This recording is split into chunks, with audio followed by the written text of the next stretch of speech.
It's day 2. I awoke around 6 AM. We had ordered room service for 7:30, so I used this time to transfer some video and pictures from the last few days to the external drive. I mean, with the view of the wake of the ship and the sun rising around 7:10 AM, what more could you ask for? Breakfast arrived. Paul had porridge, 2 hard-boiled eggs and toast. I had some frosted flakes. We had some pastries and strawberry yogurts and some fruit. We washed that down with some tea and coffee, as well as some apple juice.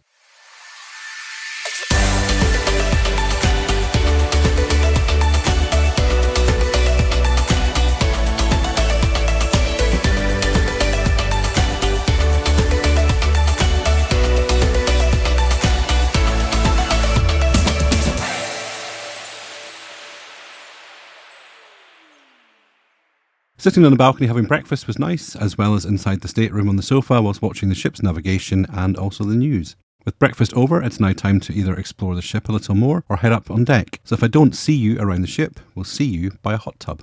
As today is a sea day, we have decided to go up onto deck and lie in the sun. It's nice to have such nice warmer weather. Chris and Paul were drinking pina coladas. I tried a strawberry daiquiri but nearly spat it back out as it was just overpowered by the rum measure and it wasn't nice at all. Even Chris tried it and didn't like it. We had burgers, hot dogs and chips for lunch. Ian and I had an ice cream and then it was just a lazy afternoon laying in the sun. They started to play some games around the pool that just didn't make sense. We had music bingo that went on far too longer than it should have done. There was also a dance class going on. We went down one deck poolside to the hot tubs. So after getting out of the hot tub, I decided I wanted to go and explore the outer deck of the ship. I did this by going up and having a look at the lawn club on board. It is just a kind of grass lawn, but it does have a large screen TV and is on the aft of deck 15-16.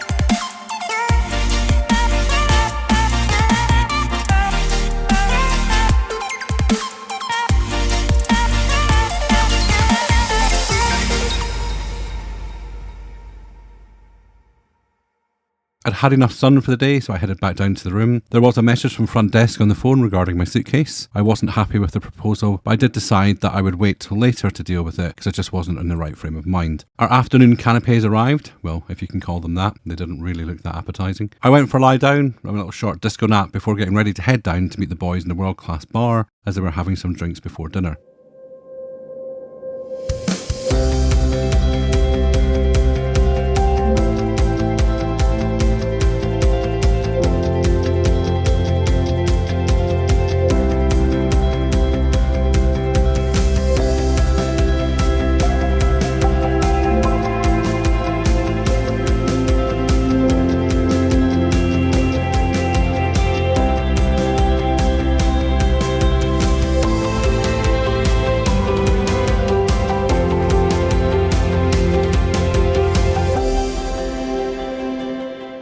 After they'd had a few rounds, we left the world-class bar and we headed to dinner in the main dining room. Our dinner this evening again is in the Grand Cuvée. If you want to take a further look at the menu, please just hit pause on the video. Chris had the crab cake, Paul had the salmon tartare, Ian had chicken liver patty, and I had Caesar salad. For mains, Chris had the seared duck, Paul and Ian the rack of lamb, and I had the grilled chicken breast.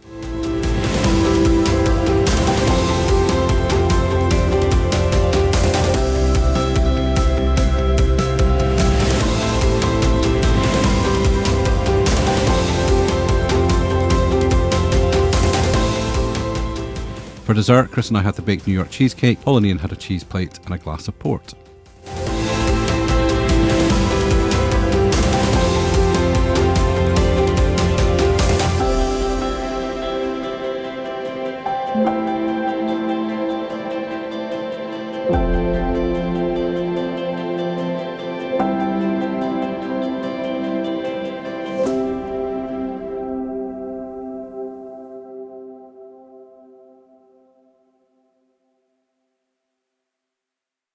After dinner, I went down to guest services to chat about my suitcase. They told me what they were willing to give us onboard spend and that I had to use my Samsonite guarantee to get it fixed. I did ask to speak to the supervisor or have the supervisor call me in the morning because they were not authorised to do any more for me at the desk. And he said if I accepted their offer, then I wouldn't get my case back. And I was like, well, how the hell would I get my stuff home? So you can see now why I wanted to speak to a supervisor. When I got back up to the room, I was greeted by a celebrity fold-up shopping bag on the bed and a nice couple of flowers in the room along with the turned-down chocolates. I then went for a wander around the ship to clear my head. Paul was still downstairs. He said that there was some ABBA thing going on down in the foyer. I did pop down to see it. It was a bit rubbish.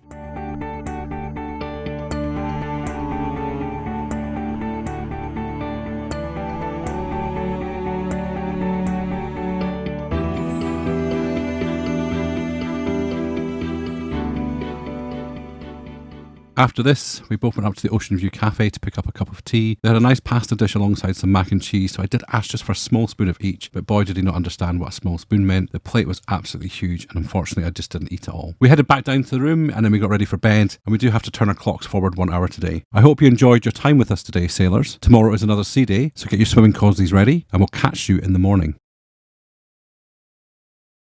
Welcome back and good morning, sailors, and thank you for joining us again on day 3 of our 13-night transatlantic cruise on board the Celebrity Silhouette. Now, we got disturbed in the middle of the night because the winds had picked up. It was quite windy and it was banging the door between the 2 balconies, so Paul had to get up at 2 a.m. to fix it. It is now around about 8 a.m. We've gotten up and it's a tad bumpy on the seas this morning. We did have to put our clocks forward, so we lost an hour during our sleep as we head back towards Greenwich Mean Time. The best thing about doing a cruise back to the UK is that you get no jet lag when you get back. We heard and saw the announcement about the new Royal Caribbean 6 Oasis-class ship, which would be named Utopia of the Seas. It was a tad cooler out today, and therefore we decided to use the covered solarium area, which we sat in for quite some time. I took advantage of the healthy cafe bar in the corner and had a toasted turkey club sandwich and a noodle salad. We took a look at the gym on board, which is inside the spa area at the front of Deck 12.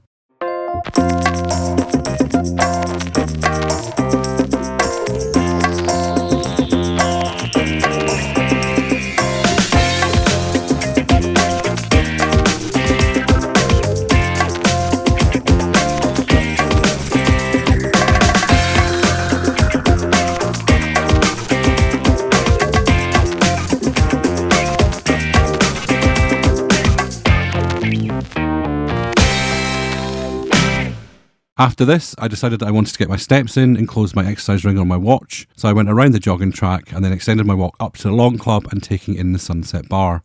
Whilst walking around the Lawn Club, I saw this amazing stork which had decided to hitch a lift on the ship with us. He was standing upstairs in one of the cabanas.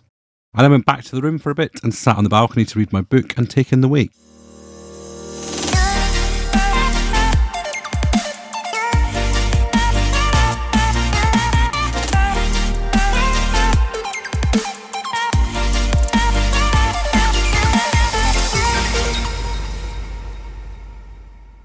Paul and Chris came back to the rooms to get changed for the hot tub. I decided to get changed for the hot tub as well, and we all went up into the tub, and Ian also joined us. We then headed back up to the room to get ready for drinks before dinner. The boys headed down before me, and I got down around 20 minutes later. We were sat down in the World Bar again, and Juliana, our server, made me this mocktail that was quite fruity. I really did like it. We had some drinks in the bar with Ian and Tony, who just happened to know other friends of ours from Newcastle. It's a small world after all. It was then time for dinner, so we said we would meet in the Martini Bar afterwards. Dinner was the main dining this evening in the Grand Cuvée on Deck 4. Here's the menu as always, and if you want to study it further, please just press the pause button.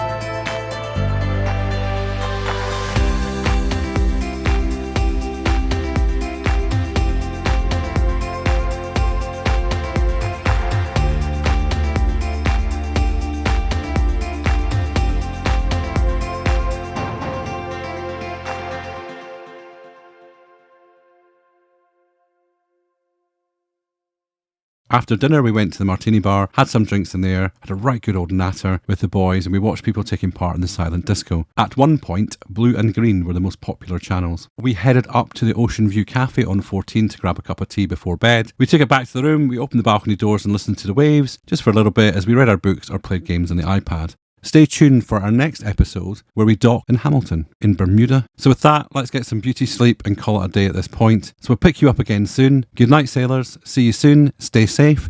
And thank you for watching.